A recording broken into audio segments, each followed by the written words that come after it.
Halo semuanya, selamat datang kembali di channel kami. Kali ini, kami akan membawa Anda ke sebuah cerita yang benar-benar mengejutkan sekaligus penuh tanda tanya. Sebuah cerita yang terjadi di tengah-tengah masyarakat, tepatnya di Kecamatan Kertosono, Nganjuk.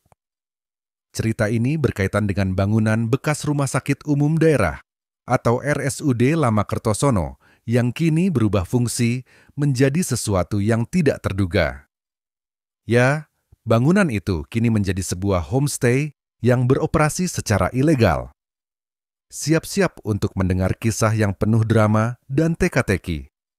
Bayangkan, sebuah bangunan yang dulu menjadi tempat pelayanan kesehatan, kini berubah menjadi tempat penginapan dengan fasilitas karaoke dan 3 kamar tidur. Bangunan ini hanya dicat ulang dengan warna kuning, tanpa papan nama, tanpa keterangan yang jelas. Namun, siapa sangka, tempat ini malah ramai digunakan oleh masyarakat untuk menginap. Bahkan ada yang datang jauh-jauh dari luar kota, seperti Surabaya, hanya untuk bermalam di sini. Suasana di sekitar bangunan ini terlihat mencurigakan. Saat tim kami datang untuk menyelidiki, kami menemukan 3 mobil yang terparkir di halaman.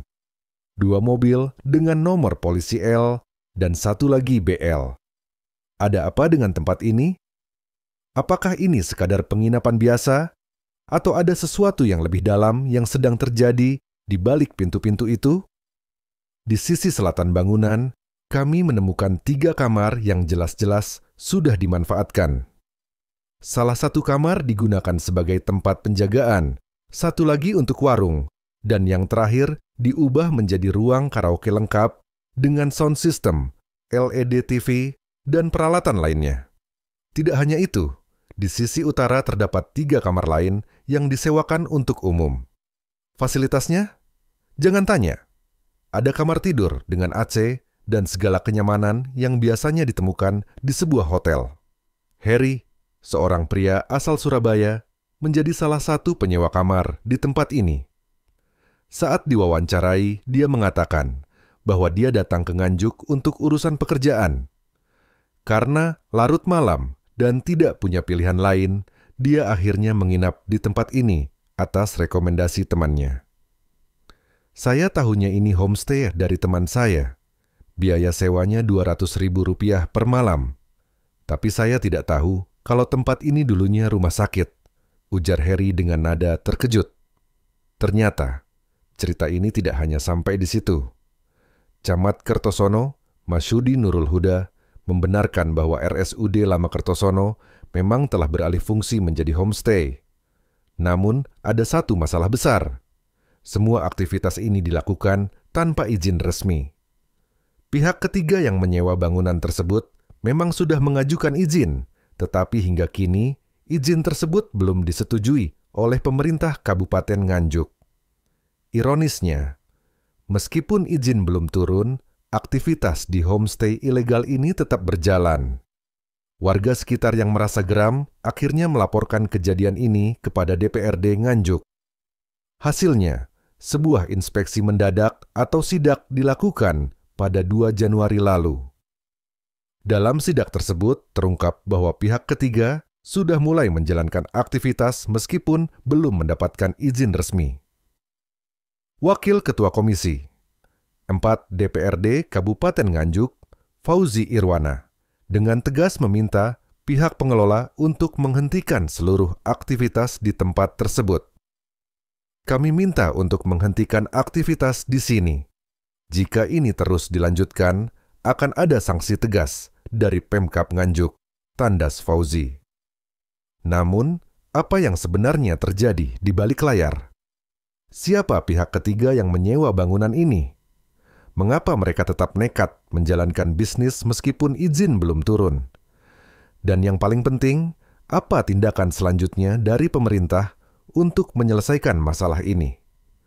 Tim Satpol PP Kabupaten Nganjuk kini sedang bekerja keras untuk menyelidiki kasus ini lebih dalam. Kepala Bidang Penegak Perda, Sujito, mengungkapkan bahwa pihaknya sedang berkoordinasi dengan bagian aset pemerintah. Jika terbukti ada pelanggaran, Satpol PP tidak akan segan-segan untuk mengambil tindakan tegas terhadap pihak yang bertanggung jawab. Kemarin, tepatnya 3 Januari, sidak kedua kembali dilakukan di lokasi ini. Kali ini, rombongan dari Satpol PP Kabupaten Nganjuk, Kecamatan Kertosono, Inspektorat, dan Komisi 4 DPRD Kabupaten Nganjuk datang langsung ke lokasi sekitar pukul 11.00 waktu Indonesia Barat. Mereka kembali mengimbau pihak pengelola untuk menghentikan aktivitas dan menunggu izin resmi turun sebelum melanjutkan operasional. Cerita ini benar-benar menjadi perhatian masyarakat, terutama warga Kecamatan Kertosono. Banyak yang bertanya-tanya, apakah bangunan ini akan terus beroperasi sebagai homestay ilegal ataukah pemerintah akan mengambil langkah tegas untuk mengembalikan fungsi aset ini sesuai aturan, dan apa yang bisa kita pelajari dari kasus ini tentang pentingnya transparansi dan kepatuhan terhadap hukum. Jadi, bagaimana menurut Anda? Apakah pemerintah seharusnya lebih cepat bertindak? Ataukah pihak ketiga yang menyewa aset ini seharusnya lebih bertanggung jawab? Berikan pendapat Anda di kolom komentar. Jangan lupa untuk like, share, dan subscribe untuk mendapatkan update terbaru dari kami. Sampai jumpa di video berikutnya dengan cerita menarik lainnya.